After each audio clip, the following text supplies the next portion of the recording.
Its creator, its writer, its producer, Andy Schmookler, who is a prize-winning author and the former Democratic candidate for Congress in Virginia. It's very rich Shenandoah Valley, and Kuma, how do you say that? Summa cum laude graduate of Harvard University, a PhD awarded with distinction in a program specially created to accommodate his original theory explaining how civilization has developed, and a frequent columnist in newspapers around the United States. Welcome once again to continue our long-running series, A Better Human Story. How are you doing today, Senator? I'm fine. Looking forward to this as usual. Well, we are going to take a step back today because I want people to see the type of person, how you jumped into the fold, into the political fold, that is. I think it's probably 10 years ago or so. 2011, I became a candidate for Congress. So the way I want to start, I want you guys to listen to Andrew Schmookler of 12 years ago. Or maybe, 12 years ago. Yeah. Next candidate is Andy Schmookler for Congress. He's making his way up. His theme is Truth for Change.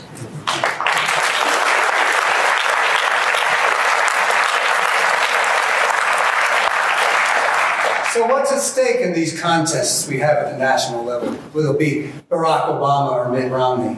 Will it be Tim Kaine or George Allen?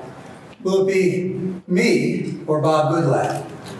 Well, it'd be nice to say it's just a matter of will the better man win. That would certainly do well for all of us, I think.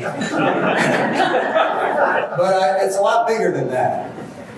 It'd be nice if it could also say it's a matter of will we have liberal solutions to our nation's problems or conservative solutions to our nation's problems. Oh, I wish that were the case, but it's not. This Republican Party that we have now is not our father's Republican Party. It is neither conservative nor interested in dealing with our problems. This is a party which has become unlike anything we've ever seen at center stage of American politics. We have to recognize that we're dealing with something which is different from what we're used to, which is showing a dark and sick and broken spirit that has taken over a once great party.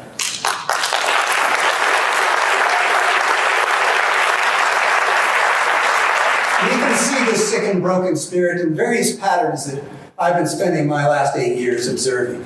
It is a spirit which never has enough of either wealth or power, even though we have the greatest income inequality that we've had in living memory. This force is working to widen that gap still further. With the Ryan budget that Bob Goodlatte has voted for, with Mitt Romney's tax proposals, all of them take from average Americans to give to those who already have the most.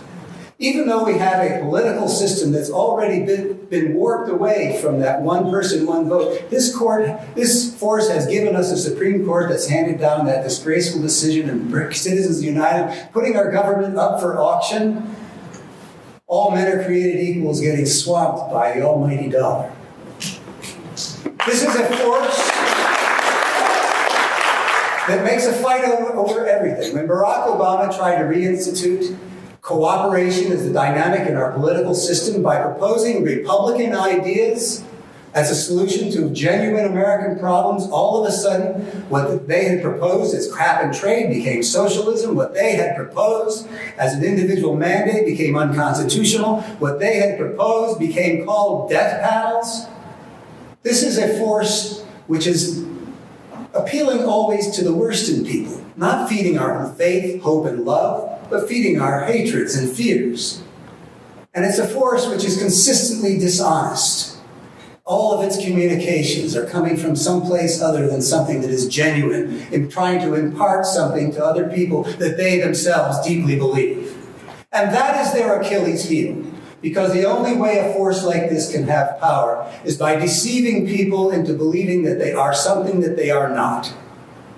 Which is why what brings me here, unexpectedly in my life cycle, to be a political candidate for public office, When I was 15, my dad told me why I was not cut out to be a politician. Dad said, "You're too straightforward. You insist on saying what you really think, and that's not how politics works." And I saw that he was right. That was 50 years ago. And in those 50 years, I have sought the truth about what it is, why it is that some societies serve their people well, while other societies hurt them. And in all those 50 years, I never thought I would run for political office.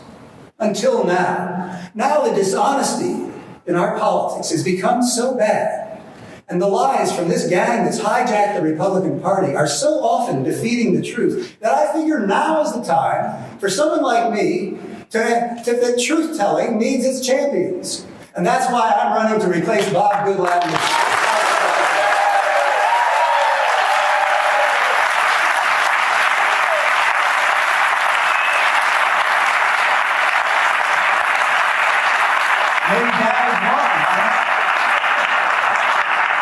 We've got a job to do here in the 6th District that needs to be done on a national basis, which is to expose to the good, decent, conservative people of our country, of our district, that the force that they're supporting is not the friend of their own deep values. It is not conservative, and we can see that by the way they trample on our political traditions, like on the debt ceiling, which we don't deal with that way.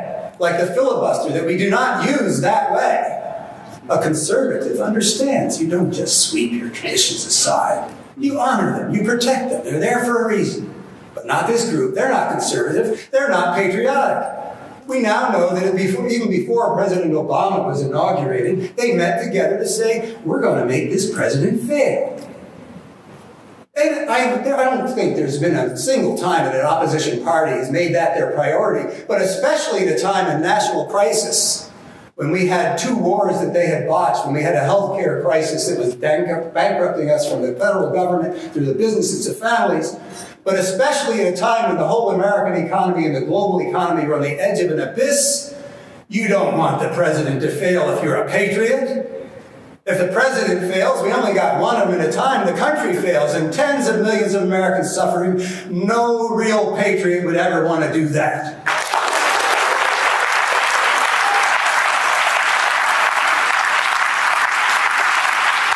This Republican Party is a fraud. It is based on lies. You can see that in Ryan's speech last week. You can see it in every utterance. I can see it in the emails I get from Bob Goodlatte. They pretend to be one thing, they are another. The truth is our weapon. Let's go fight that battle and win it.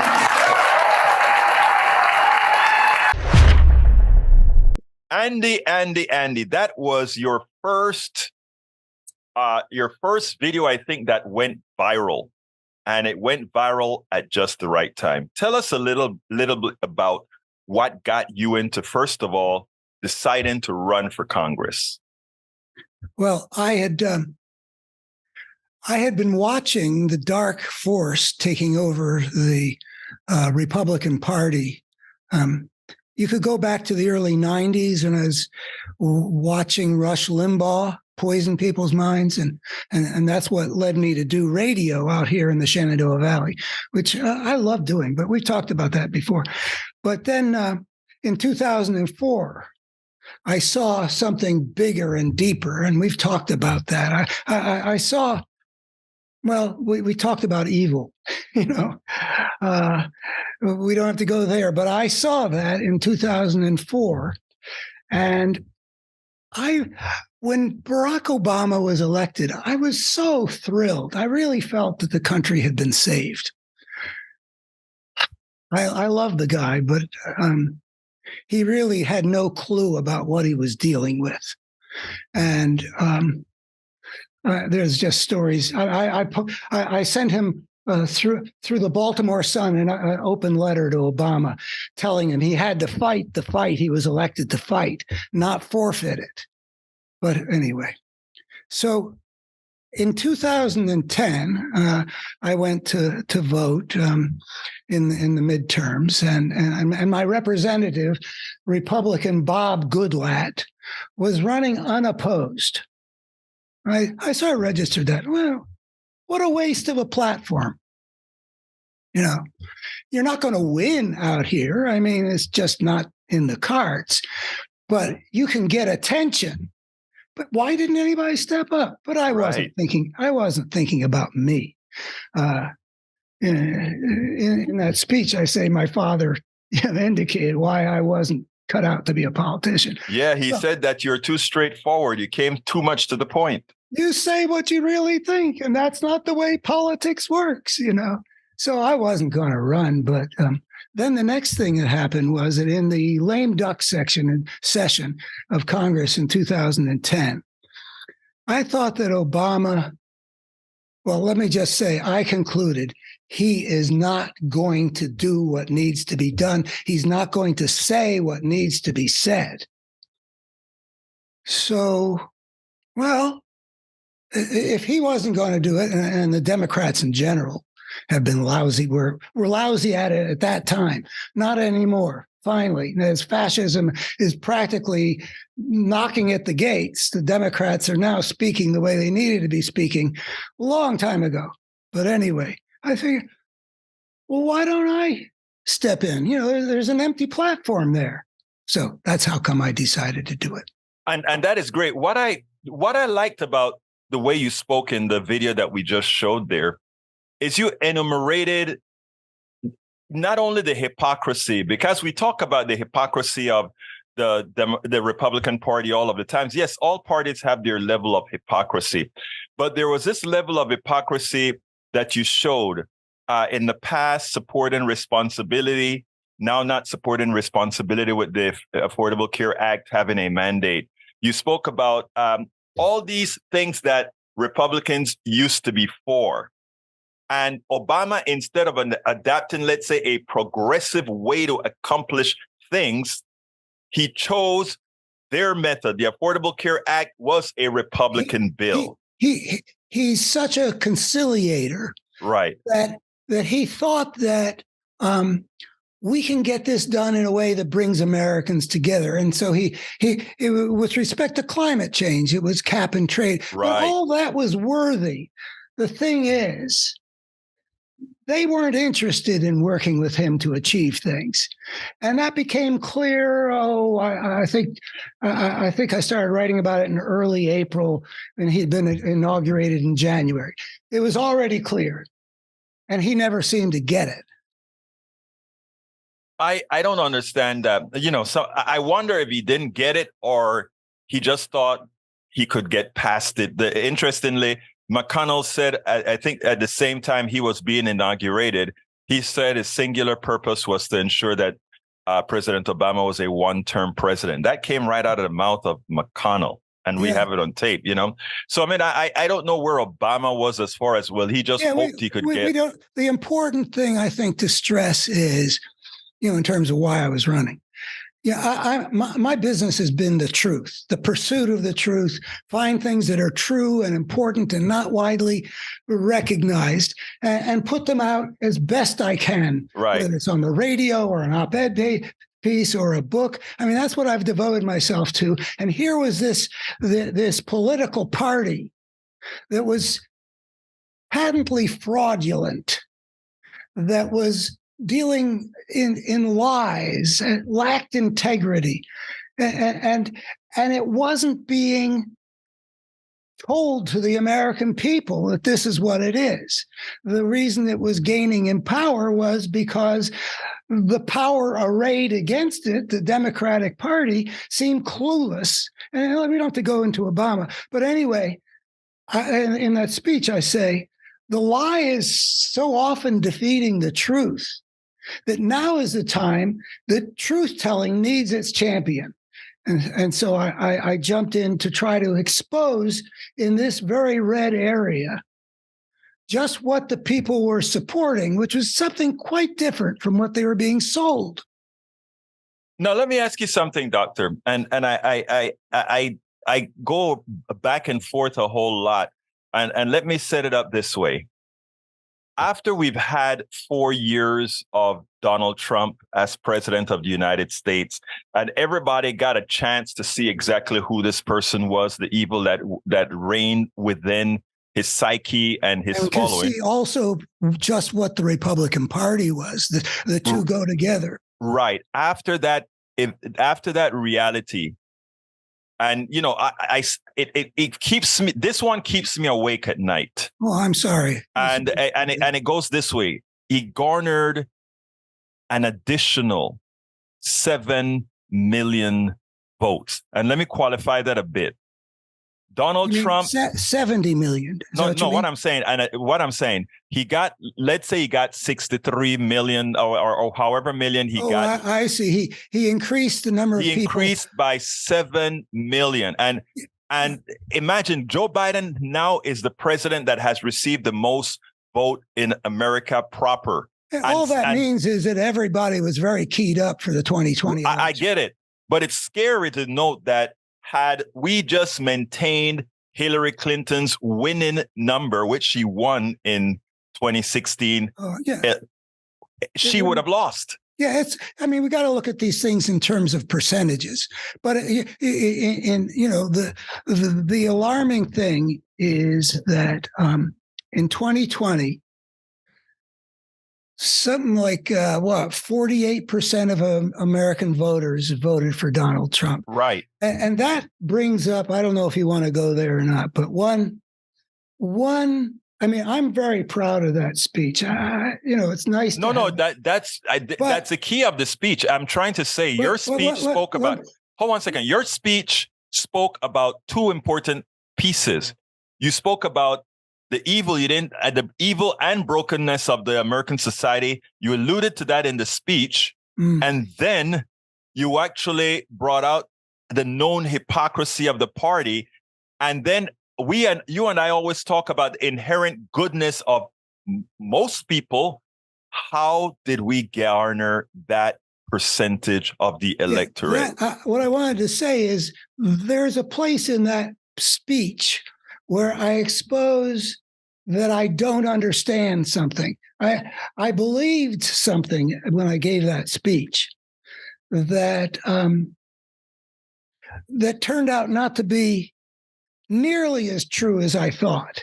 See, I fell in love with the conservatives of this area back in the 90s when I was doing radio shows. Mm-hmm. So I had a real attachment. I had been exposed to some of the beauties.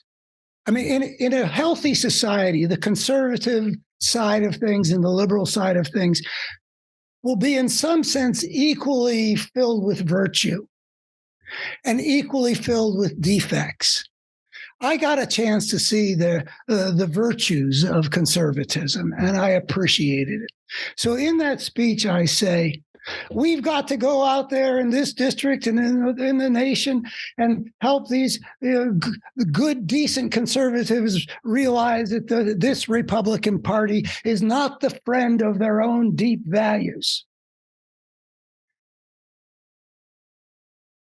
Well, what I've discovered is I do believe that they do hold those values. I experienced that. But I misunderstood what it would take to bring them back to aligning themselves with those values that they declare. I don't understand this. And we've talked about this last time we spoke.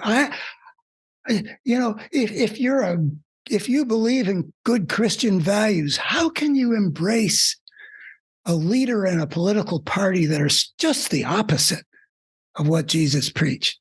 If you love the Constitution like these people do, like the people they're appealing to when they walk, the Republicans walk around in Congress, holding these, having these little booklets of the Constitution in their pocket. If you believe in the Constitution, if you revere it, how can you possibly align yourself with a political party that's right in front of our eyes assaulted the whole constitutional order?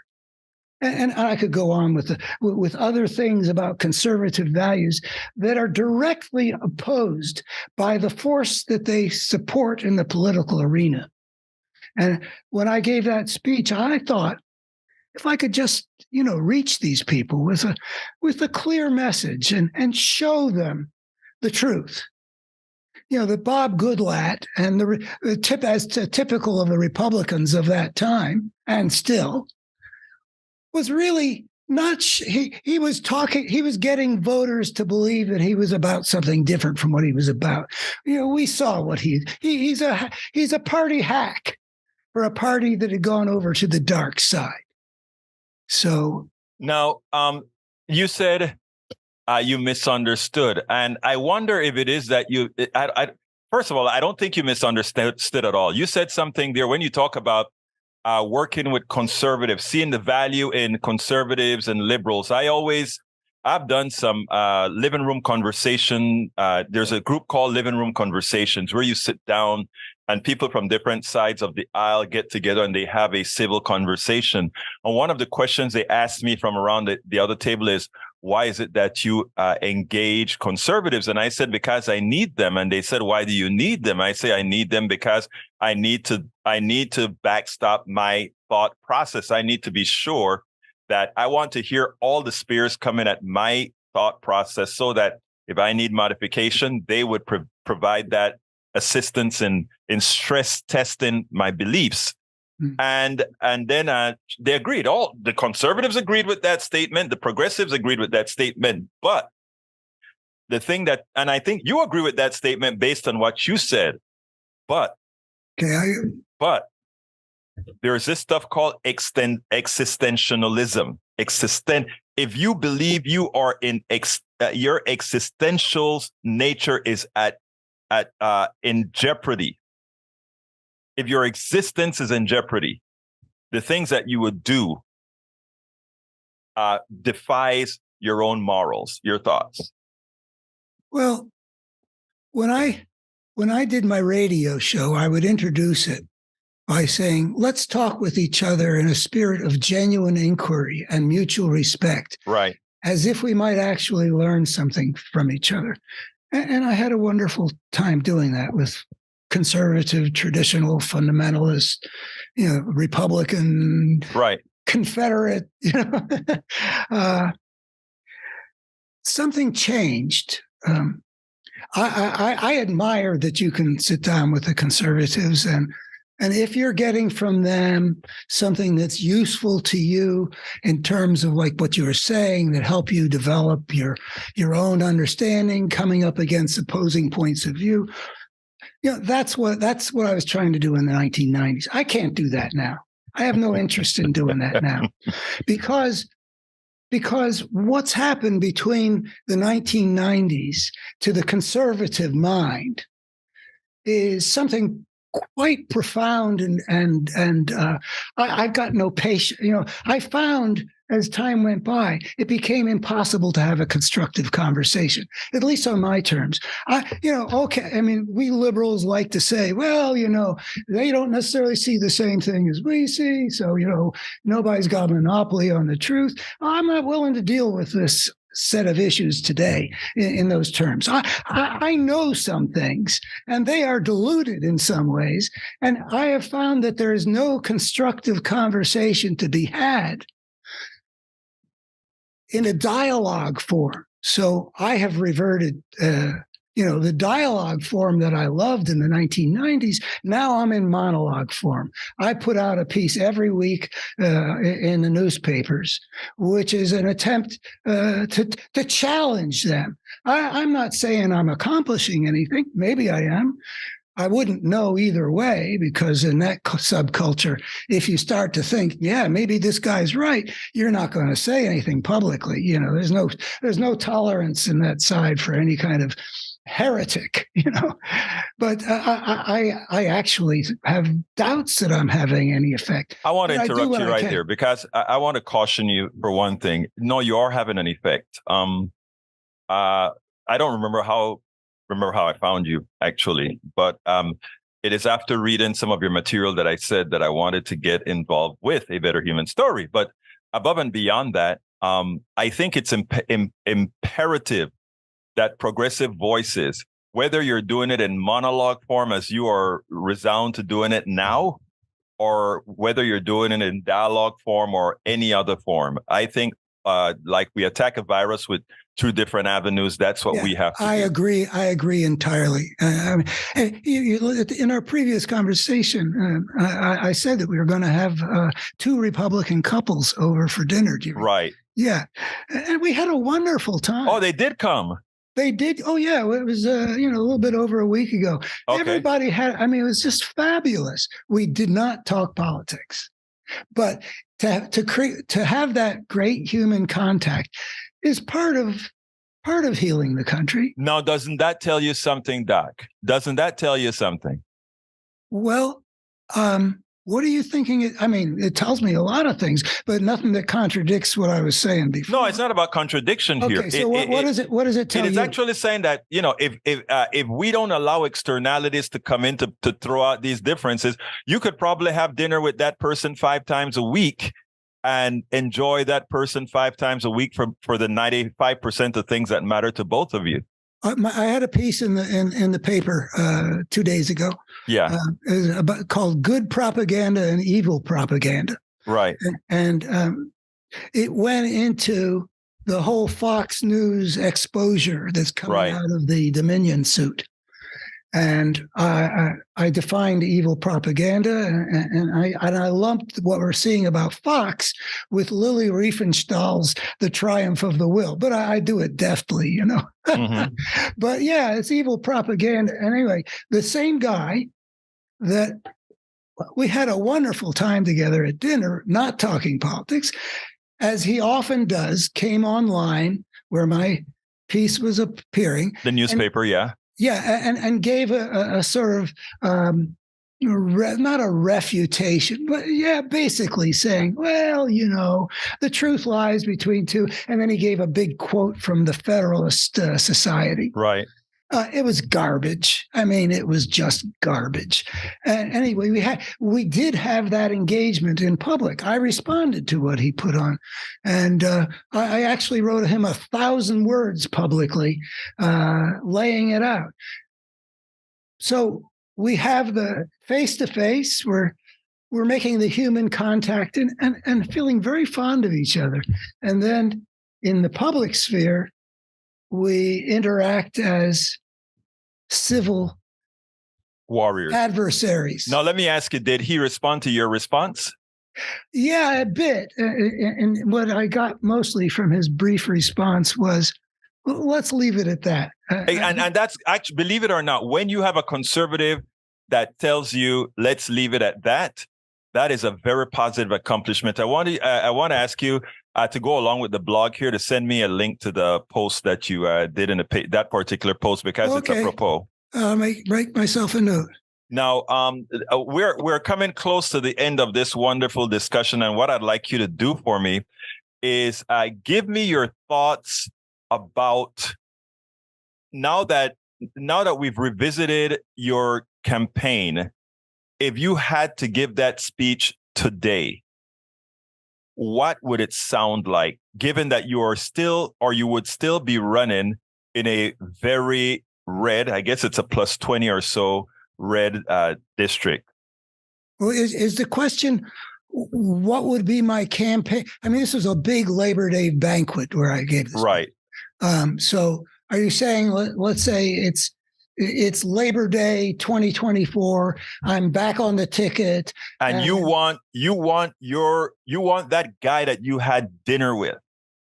You are soliciting his vote because that's who's going to bring you over the top. That speech was delivered to a Democratic bank. I understand. So that speech was designed not to move normal Republican voters. That speech was designed to mobilize the Democrats to go out there and fight, if not to have me win, at least Tim Kaine, who was there in the audience, right, and Barack Obama, who was. You were going to bring in that additional, the delta within a red county. Absolutely. It was delivering what I felt was the profoundest way of understanding what was at stake in this election. Right. So how would you do it today in front of a red audience? A red audience. Well, first of all, I wouldn't get a red audience because they shut you out. Secondly, that would be a real, that would be a whole different thing. It wouldn't be a version of that speech. It would, I would probably compose something that spoke to the heart. I would probably try to conjure up what's beautiful in the conservative culture that I've encountered before, and then draw the contrast with certain concrete things that are visible because of what the force that they're supporting is doing. Like love thy neighbor as thyself, or do unto other, okay, that, or, we are a nation of laws and not of men. Trying to make to present those in such a way that part of their heart that they've tuned out kindles awake, and then draw a picture of something, like in the Bible, King David has sinned by sending the husband of Bathsheba, whom he lusts after, Uriah the Hittite, off to battle into a place where he'll be killed. And the prophet Samuel comes to David, and he tells him a story about a rich man who, in order to entertain a guest, takes not a lamb from his own large flocks, but steals his poor neighbor's only lamb and serves it to his guest. And David says, that man should be put to death. And the prophet says, thou art the man. Now, I would try to do something like that in sequence of the various values that they hold, that would say that man should be put to death, and then to show them, this is what you're supporting. Andy Schmookler, thank you so kindly one more time for bringing us your thought process here on Politics Done Right. Thank you. We have a special guest. Anyway, we are going to get right into it. Start in. David Cobb on decolonizing economics. A leak on Discord proves the TikTok ban's a fraud. Guns struck again. David Cobb on decolonizing economics. David Cobb is a prolific political, social justice, racial justice, environmental justice activist, and the people's lawyer. He joins us to talk about the Decolonizing Economics Summit. David and I go back a long time, from Move to Amend to many other places and all kind of organizations. And of course, he's been doing this for decades. David Cobb continues his tireless work to effect positive democratic change. He is one of the key organizers of the Decolonizing Economics Summit, a 3-day conference that serves as a space to exchange experiences and information, strengthen alliances and networks, devise strategies to decenter colonial systems, and implement concrete solutions to heal the land and people. Over 1,000 people participated in 2022, and even more are expected in 2023. And without further ado, David Cobb, how are you doing, my brother? Oh, Egberto, Hawatlo, or howdy, as we say in Texas. It is such a pleasure to hear your voice. It's a pleasure to hear yours, man. Anytime I hear you, I get spirited. I always, let me put it this way. Because like I told you, we go back a long time, and we've spent working Move to Amend, locked into homes, devising strategies all over this country. And there's one thing I can say about David Cobb, and that he's always inspiring, and not only inspiring, because inspiring is not enough. He's always there with concrete policies that say, if we do this. So anyhow, welcome to Politics Done Right, my brother. Talk to me. Well, thank you so much, Egberto, and thank you for the opportunity to speak to KPFT listeners. For folks who may remember, back in the day, I am a native Houstonian myself. I've been on KPFT Airways many times as a guest and a host. It is my original community radio station. So it's a pleasure to be here. I'm especially excited to share that this Decolonizing Economic Summit is online and virtual. So if anything you hear inspires and entices you, you can participate simply by going to the website decolonizingeconomicssummit.org. That's 2 S's there. The economics is plural. And join us. It's completely free. You can make a free will donation, KPFT style if you can. But the point is, it is free. And as you said, Egberto, the whole point of this is to come together to develop a shared analytical framework and to make plans that we can implement. Because, I often say that theory without practice is mere contemplation. There you go. Practice without theory is just doing stuff. You might do something transformational without a plan, but it'll be by accident. So the point is, how do we sharpen our analysis about what we want, and then how do we develop plans to get there? And where I have been spending the majority of my time is around what the great philosopher Andre Gorz called non-reformist reforms. That is to say, things that we can do right now to make people's lives better, to win achievable reforms, but as part of a strategic plan to undermine the logic of capital, to undermine the power of the billionaire class. And those non-reformist reforms include, but are not limited to, public banking, participatory budgeting, worker-owned cooperatives, community land trust, universal basic income, locally owned energy production and distribution models. The point is, Egberto, KPFT listeners, these things are happening in various spots all across the country. What we're trying to do is cohere a broad movement to democratize the economy. Now, anybody who goes to that website, because again, first of all, like David said, it is free. It's a free conference over 3 days. Will actually see the number. Every time I go there, it seems like the number increases. The number of participants, grassroots and other groups that make up a part of this network that you're putting together. Like you said, last year you had 1,000 people. You're likely to have close to 2,000 this year, which is sort of a wonderful thing to see that people are realizing that something that we've been preaching here, David, and I want you to pick up on this for me, is that a lot of people are feeling down. They feel like that they can't make a difference. It's all over. We just have to oblige by what's going on now. You've always been able to show folks that no, it is just going to be what you make it to be. Why don't you expand on that? Well, thank you, Egberto. And I'll be very candid and transparent with you and KPFT listeners, and that is this. It depends on what side of the bed I get up on. Mm-hmm. Because some days I get up and I think, oh my God, there's no way that we can win. The billionaire class has all the power, and they spend billions of dollars every year to suppress our ideas, to propagandize people, and to disempower us and to distract us, right?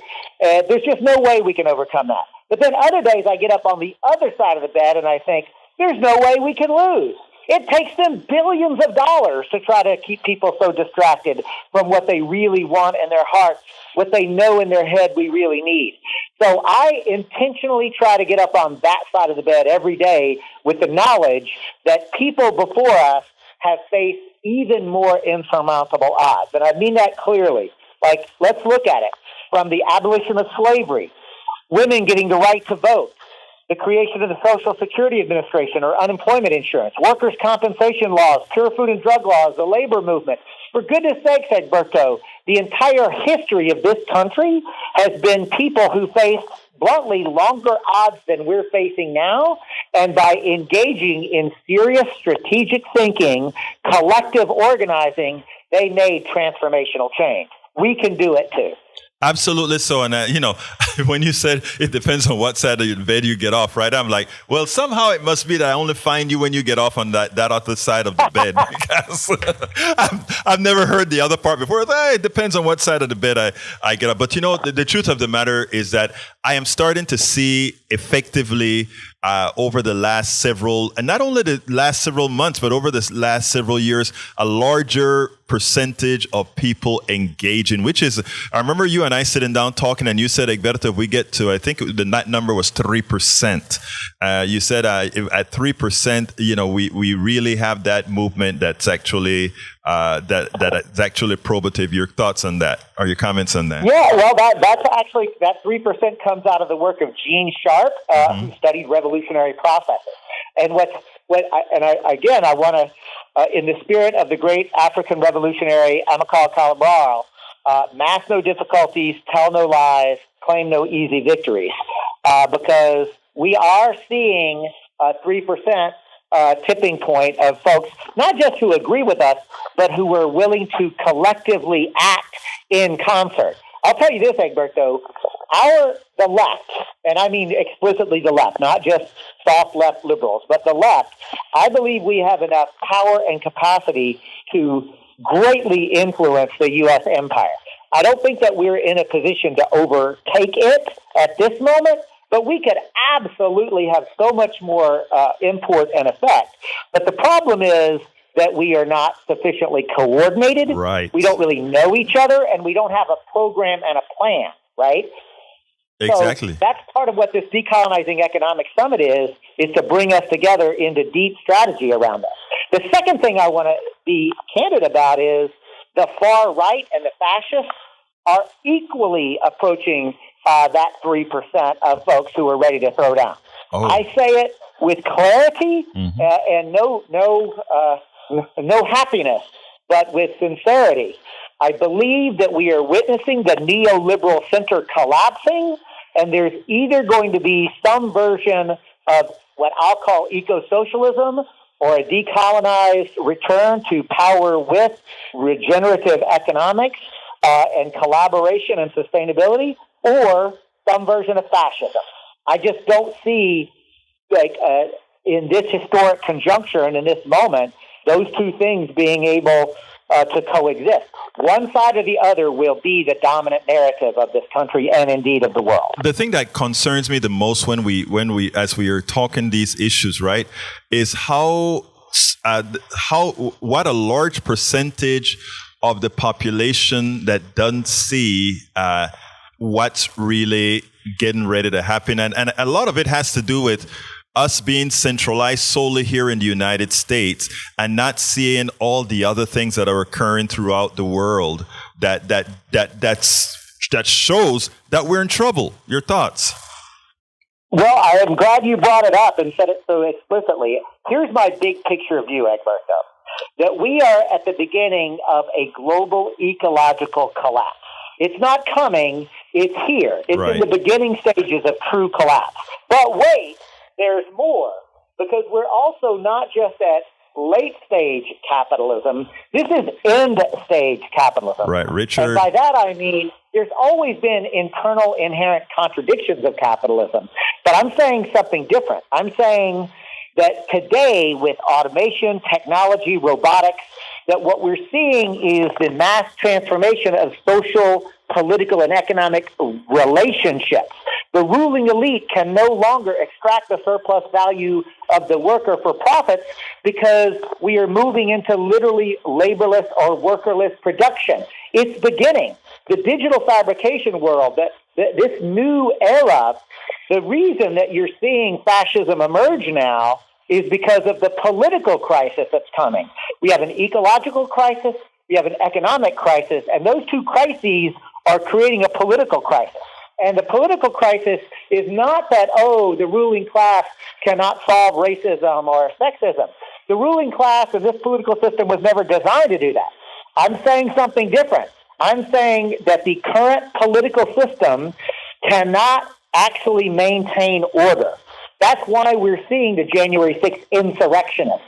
Now, I take it as my job, Egberto, to bring as many people as I can into the worldview of eco-socialism and recognizing that there is enough for everybody to not just survive, but to thrive, to live rich and meaningful lives without exploiting anyone, without oppressing anyone. But the fascist worldview of nationalism and hyper militarism. Like, that's a lie, but it appeals to some segments. So people who are already fascist, I've kind of given up on them, but I am still constantly trying to persuade people to break to progressive populism. It's interesting because I've had this discussion. I've interviewed Richard Wolff, economist, Professor Richard Wolff from, I think, Amherst, about 3 or 4 times. And every time I interview him, it comes to, you're at the point where you said, my God, we're at end state capitalism.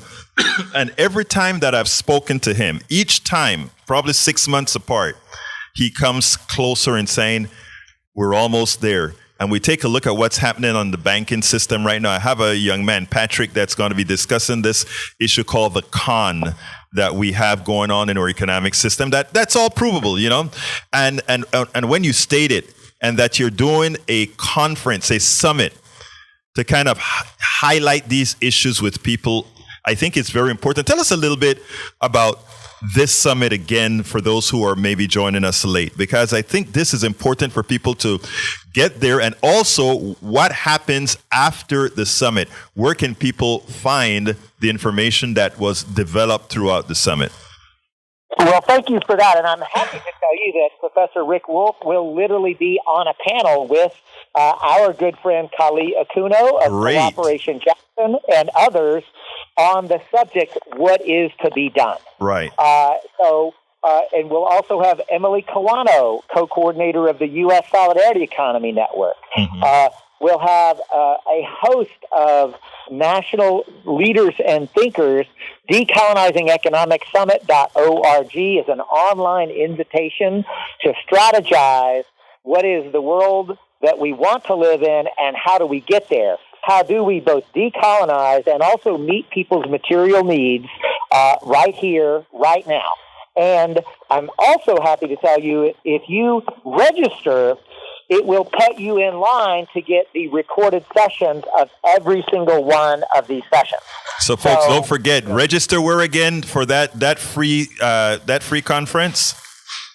decolonizingeconomicsummit.org. And folks, in this life, there's not a whole lot of free conferences anymore. This is going to be well worth your while. And when you go to that website and see the amount of grassroots organizations that are actually doing things, and of course, David played a very important part in getting all of this organized, as he always has. So it is important, folks, that you go to the website, sign up as he says. There will be you will be able, even if you don't catch it in real time, you'll be able to get all parts at subsequent time. But it's something to be seen. When we talk in this speech or this discussion here, it brings back memory of that documentary that we made, Legalized Democracy. And why don't you? Because I think some of that is in some of the context that we covered, where we went from this sort of a society that was very, very limited in access to for the majority, slowly building up. Why don't you kind of elaborate some on that and how it relates to what you're doing? Well, thank you for that. So, listeners, as Egberto is referencing, he and I and others formed an organization called Move to Amend, which was a reaction to the horrific Citizens United versus Federal Election Commission that did 2 things. One, it legalized bribery by saying that wealthy individuals and corporations could give unlimited money in elections. It was premised on 2 completely illegitimate, 2 court-created, ridiculous ideas. One, that the expenditure of money is the equivalent of speech. Money is property, it's not speech. Money can amplify speech, which means that the wealthy can shout while the rest of us desperately try to talk to each other. But it's not just that money is speech. It also premised upon the equally odious, equally ridiculous idea that a corporation is a person with inherent inalienable constitutional rights of an individual.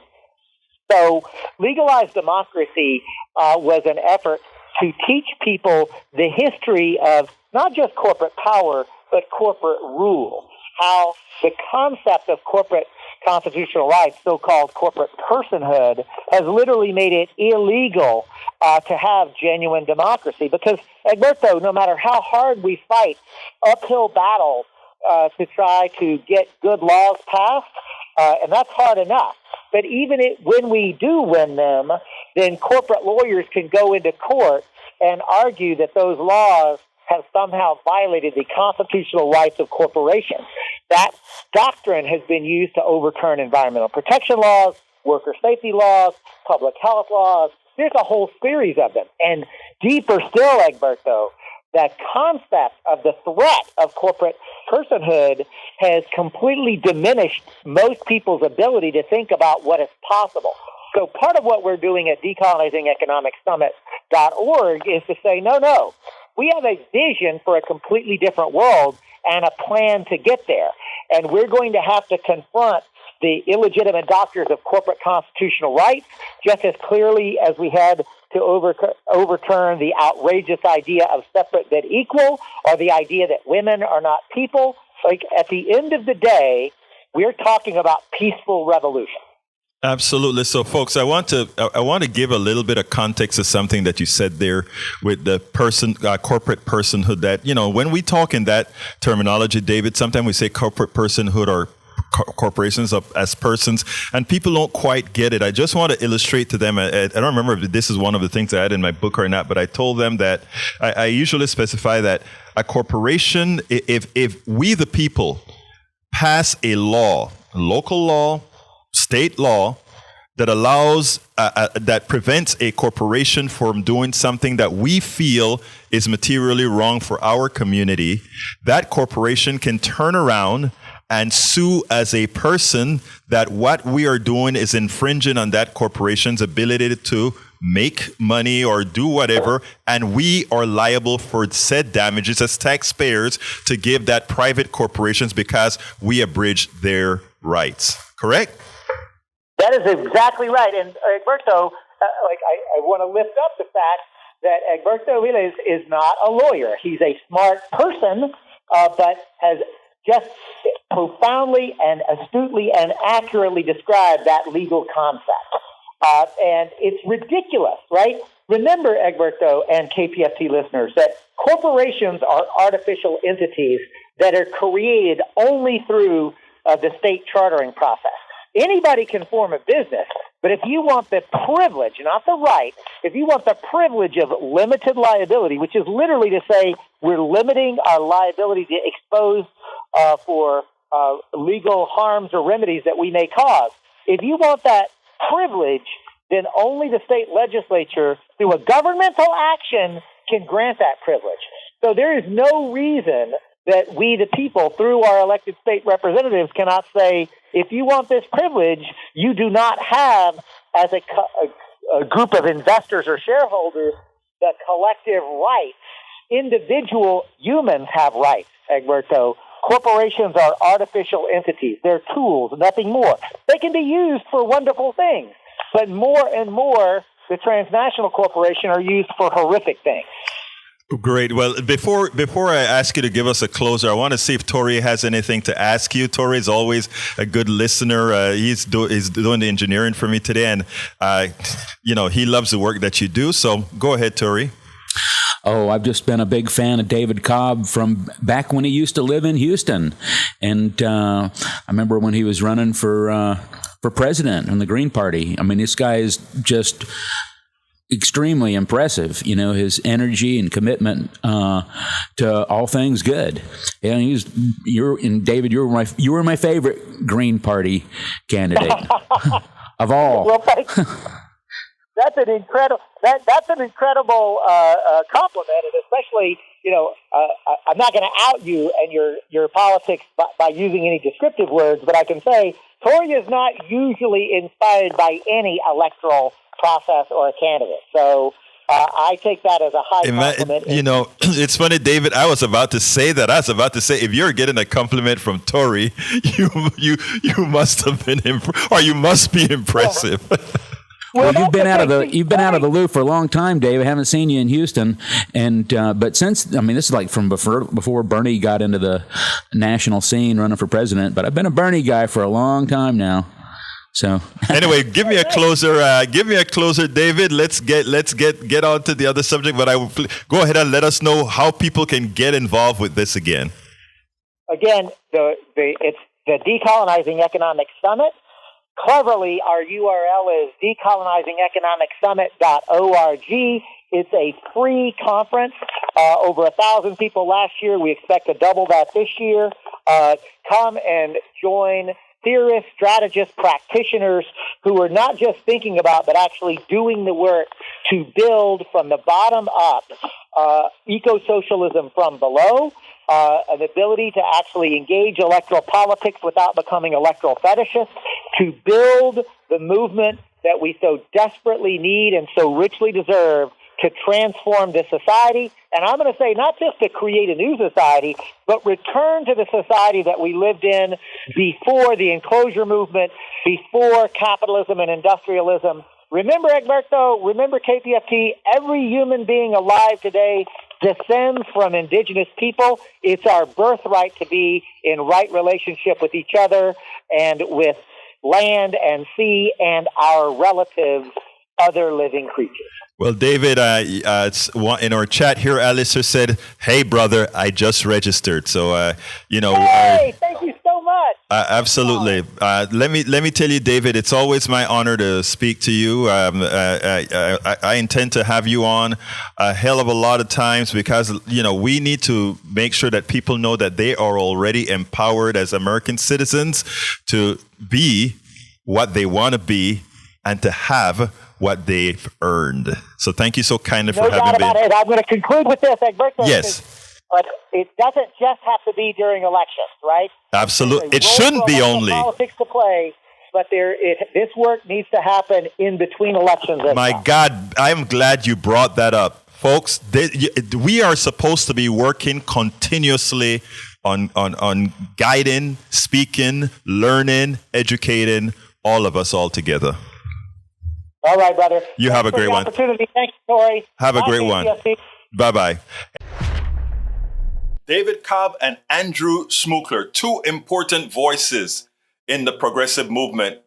Please remember, support the program at politicsdoneright.com/support. Again, once again, please support our program to ensure that we can get this message out. politicsdoneright.com/support. Well, folks, we're at the end of the program. My name is Egberto Willies. This is Politics Done Right, and you know how I end this, baby. I am what? Out. We spend a lot of time deconstructing the news, trying to parse it into a form that everybody can understand. We try to find those little nitpicks where it flies above the fray, etc. If you really like these videos that we do, I want to ask a big favor. Please go ahead. Number one, subscribe to our channel. And number two, please join if you can. Thank you so kindly for watching. Keep watching. Please remember to share. We must populate the entire internet with our progressive message, a message that we know is what most Americans say that they want. So help us, please.